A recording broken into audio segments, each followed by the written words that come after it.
Hi gang, Rob here. It is the afternoon of 28 June 2022. Fresh off my trip to the June grind-in at Bark River Knives.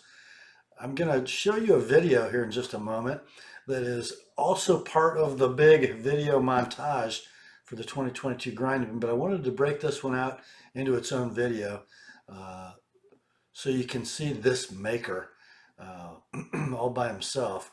This is a segment that I did with custom knife maker Aaron Sybrant while we were at the grind, and he was helping the builders who paid to be there make their knives. Just kind of giving back to the crew at Bark River for the ways that they've helped him along in his very young custom knife making career. You guys, when you see the two examples of his work in this video, you will not believe he's been making knives for 2.5 years. It's amazing. I've never seen anybody this new, this good. So without further ado, let's go talk to Aaron. Hey guys, I'm here with Aaron Sybrant of Aaron Sybrant Studios. Y'all can figure out the acronym all for yourselves. Aaron's one of the custom knife makers who are here at the June 2022 grind-in, helping the builders craft the knives of their dreams. How you doing, Aaron? I'm doing good. How are you? Good. So tell us a little bit about Aaron Sybrant Studios. What do you do? Well, I started off as a leather worker about 5 years ago and fell into the knife community. And after I started making sheaths for a while, I decided a couple years ago I wanted to start making knives. So, a couple years ago. You guys have to remember that because we're going to show you something. The reason that I wanted to interview Aaron is because I could not believe what I saw and held in my hand from a guy who's been making knives for like 2.5 years. So, what'd you bring with you, Aaron? I had a couple deliveries. So the first one here was a full integral double-headed tomahawk. So we got this one. He was using it a little bit last night. That looks like a forged product. Oh yeah. What'd you make that out of? This one is 8670.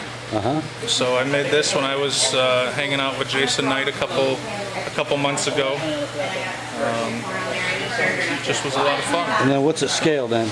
This is green micarta, and then I just threw hollow pins in it just for fun. Gotcha. So. And a pretty sweet sheath too. Yeah, I do a lot of work in bison. This one's just a double snap to make sure it stays on. I like to use bison because it's extremely durable. You know, if you end up scratching it or something like that, 90% of the time, if it's not too deep, you can just rub it right out. Rub it right out. Yeah. So the other thing that I ended up bringing, and this is why we're here, guys. It's rather amazing. Go ahead. This was the last blade that I had from Blade Show that didn't sell, and this was one of my integral hunters. That was probably 80 to 90 layer Damascus with 1084, 15N20, and then I twisted it. And then it's got a Koa handle on it. That is something else. If you guys are looking at the blade shape wondering why I like it, some of you know. I want to point something out here. As a sharpener and a designer, there's one area that I always go to when I look at a new knife. This area right here. The ricasso, plunge, heel of the blade area. Notice how Aaron has wrapped the plunge line so that the thickness of that edge is the same all the way to the heel. So there's no swoopy fat spot at the back of the cutting edge. Just beautifully done.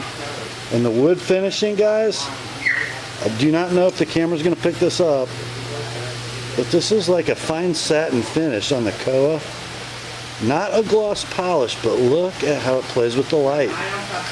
Just masterful finishing on the blade, on the metal, and on the wood. Just great work, Aaron. Thank you. I appreciate it. And from my eye, perfect symmetry, great finishing. 2.5 years making knives. Yep. And you forged your own Damascus. Yes. And then tell us about the sheath for this knife too, because it is as spectacular as the knife. So a lot of my stuff, I try to solve problems for guys so they don't have to buy multiple sheaths. The sheath itself is bison with a shark inlay, but this style here is called a kingpin. So you can carry a smaller knife like this up to a medium, but if you're getting in and out of cars or anything like that, all you got to do is twist it up and pull it off. So you can get it in and out of the car without mangling up your sheath and everything else. You get back out, you want to put it on, twist it. It only goes on and off one way. And when you sit in the seat, it's going to move with you. Yeah, absolutely. Yep. That's just awesome, man. I wanted to show you guys Aaron's stuff. And if people want to find you, Aaron, how do they do that? I've got a group on Facebook, and you can find me on Instagram. And then I started to play with TikTok a little bit. So your Facebook group is? Here in Sybrant Studio. Gotcha. Yep. Same name for everything. Got ya. Makes it easy. Absolutely. Yep. Hey, thanks for spending a little time going through this, Aaron. And you guys, if this was attractive to you, jump over, find Aaron on Facebook, and support him. Thanks, guys. Wow. You guys see what I'm talking about? This young man is amazingly talented. I love his design eye, which in and of itself is amazing for somebody who's been making knives for 2.5 years. Generally, what we see with a new maker is his designs are big, bulky, and I look at him and think, well, there's a knife in there somewhere. You got to find it. Not with Aaron. His stuff is amazing. Check the description of this video for contact information on how to get a hold of Aaron. And stay tuned to this channel, because I think we're going to see some of his stuff up close and personal very soon. Thanks for watching. Grace to you and peace, my friends, from God our Father and the Lord Jesus Christ. Remember, the word is sharp. I'll talk to you soon.